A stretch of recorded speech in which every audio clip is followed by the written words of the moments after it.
so now I have my second master is in ethnomusicology, which is closely related to anthropology.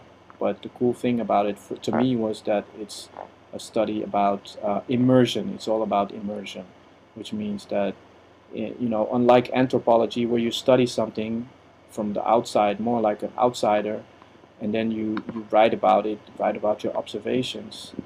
Um, the whole point of ethnomusicology is to become an actual participant, and then you write about your findings, about what it is really like to be a participant, and you know how that really, how being that and being accepted as an equal, how that affects you, and you know, is that you know, how that, what that means to you as a person, and what it means to the persons that are doing it.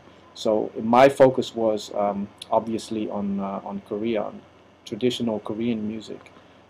So I learned how to play the jangu, the very ubiquitous hourglass-shaped Korean drum that's used in samolori genre, and in other genres as well, but that was the one I chose to focus on.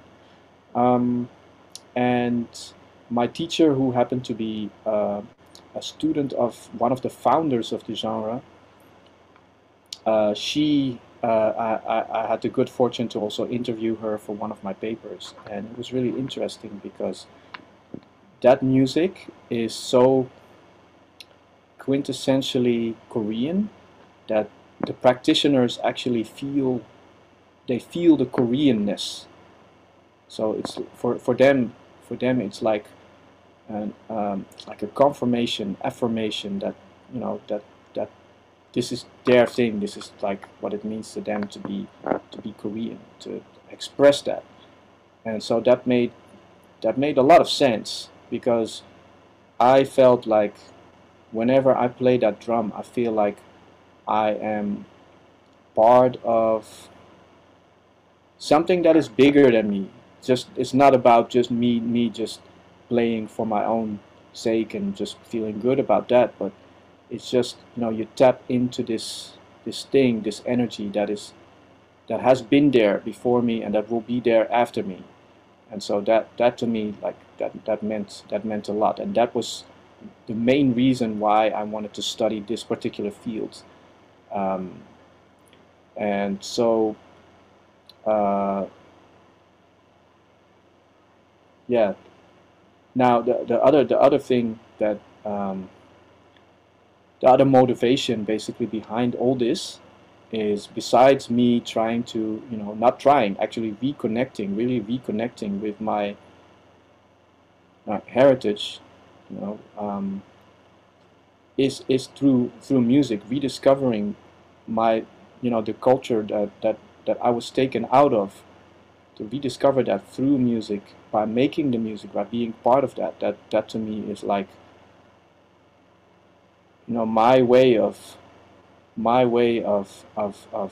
taking control back, taking that part of me back where it belongs. It puts me in that place, and and and you know, it's like being on the street for in you know, being on the streets of Seoul for the first time. Like, you look around and everybody looks like you. Nobody asks any questions. Nobody looks at you weird or something. It's just, you just are. You just get swept away. There's no second get. You just are. It's really refreshing. That's kind of what it feels like. But then, with imagine that, you know, feeling that with something that you love doing. Like, you know, like walking on the street is just walking on the street. You know, at some point again.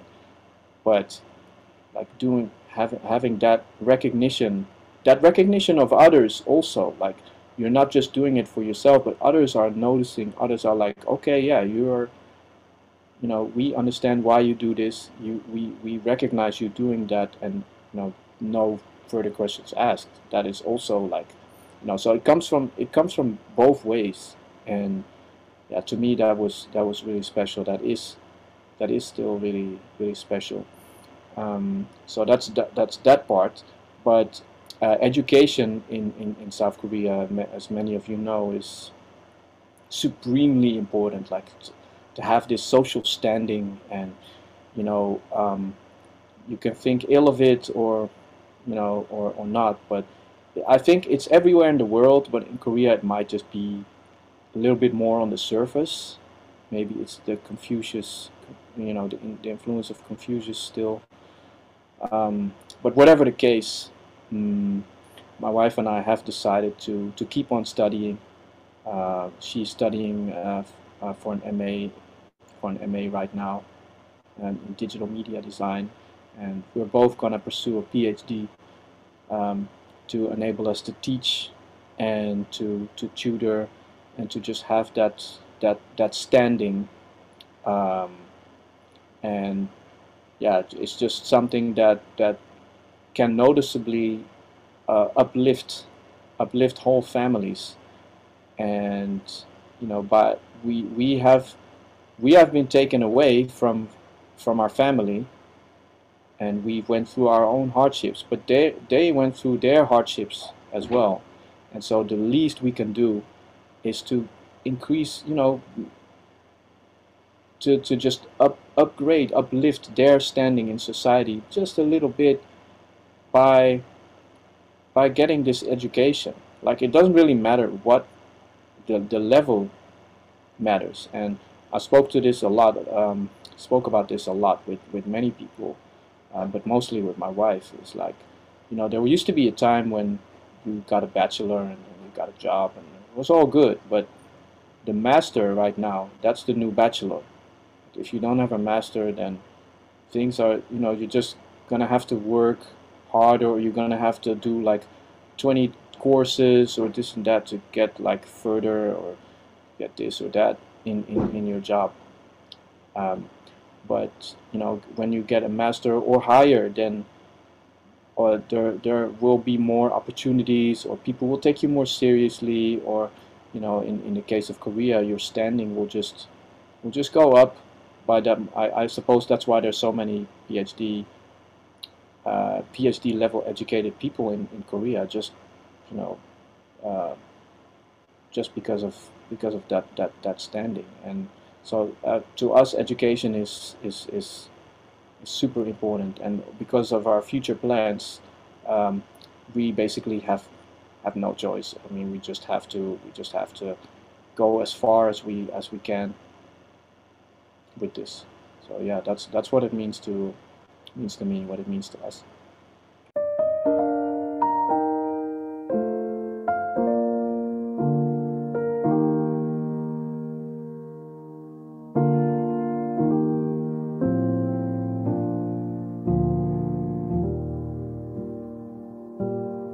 And our final question is, what are you the most proud about? Uh, in general, what are you very proud about in your life? Um, in my life, well, I think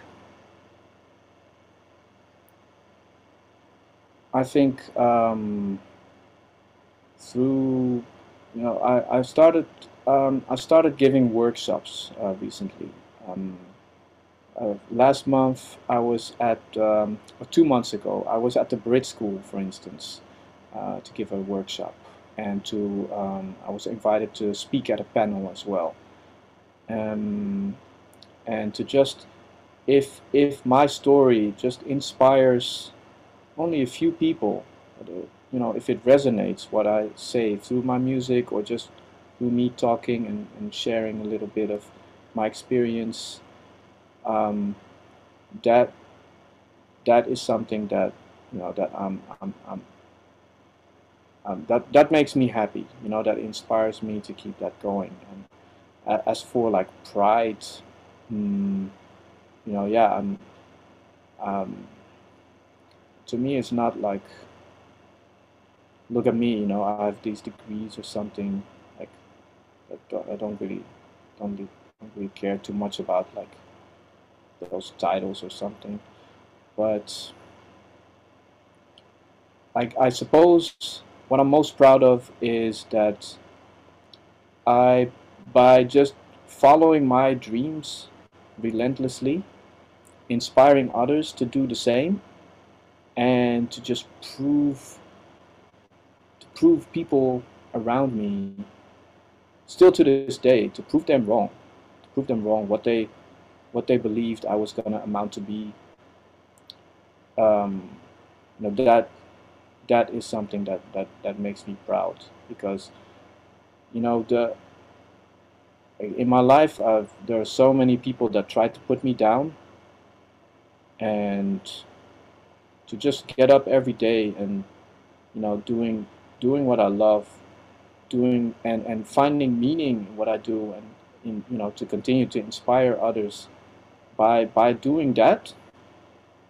Yeah, I'm proud of that. I mean, I'm also proud, like I like when I look at my music career, there are many things that I can be proud of. I can list many things, but I mean, I think I'm most proud of just proving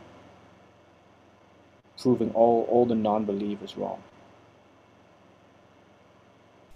Jun Seok, thank you very much for sharing your life story, sharing your Thank you. advice to others, sharing really some of your beliefs or what your hopes are for yourself and for others.